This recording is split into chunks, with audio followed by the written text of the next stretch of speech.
This home here was built in 1940, and it's part of a property that was homesteaded in the late 1800s. There's been numerous families, I believe, that have lived in here besides us. I know there was a family that lived here that had a small baby that was born either stillborn or passed away shortly after death. The apparition, or after birth, the apparition that was seen, basically was seen right where Marcus is standing right now, looking into this bedroom. Okay, what did they see? A man. He was laying in, my cousin was laying in the bed here. He laid down with his son. It was probably, I'm going to say, 1, 2 in the morning, so we'd been in here playing cards. He looked this way and seen the figure of a man. Basically, he could make out from the waist up that was just looking down at him, and then it vanished.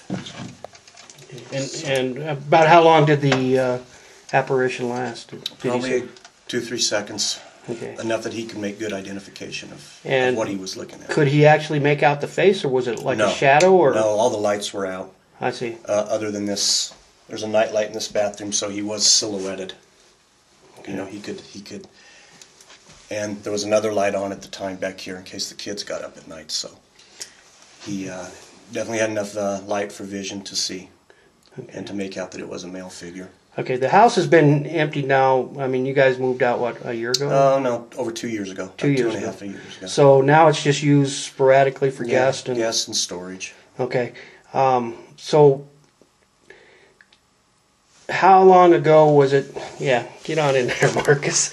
How long ago was it that somebody actually stayed here overnight? July. Yeah. And was that when they saw the apparition? Yeah. Yeah, the middle of July, 2008. And in the entire time that you guys lived here, did you ever see anything?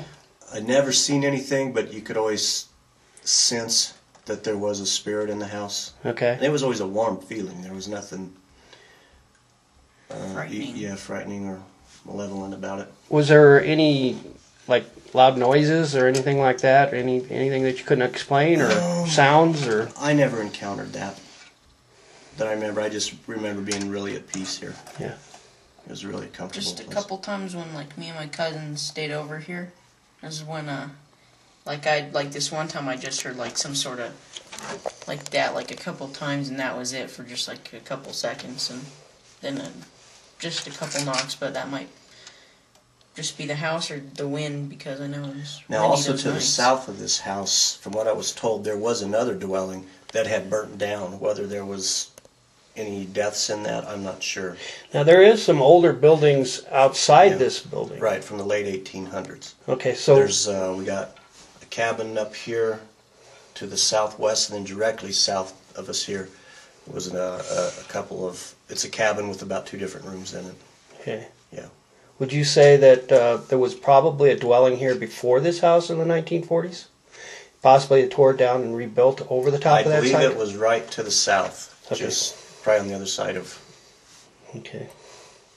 And was this property, do either of you know, was this property originally part of like a big ranch, or?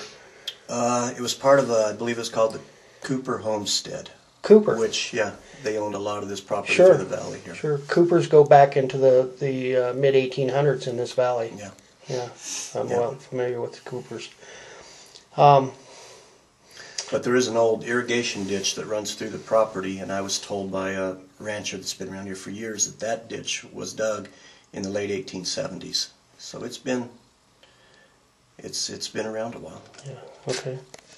So Marcus, you have what are we going to do first here tonight? What would you like to do? I think first we're just gonna check through the house to see if there's any drafts or anything that could be explained for anything that's happened here, and make sure that doesn't get in our way when we come through for the investigation. So Okay.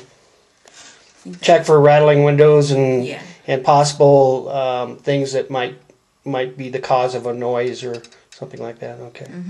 Cool. All right. Well, let's get started. All right.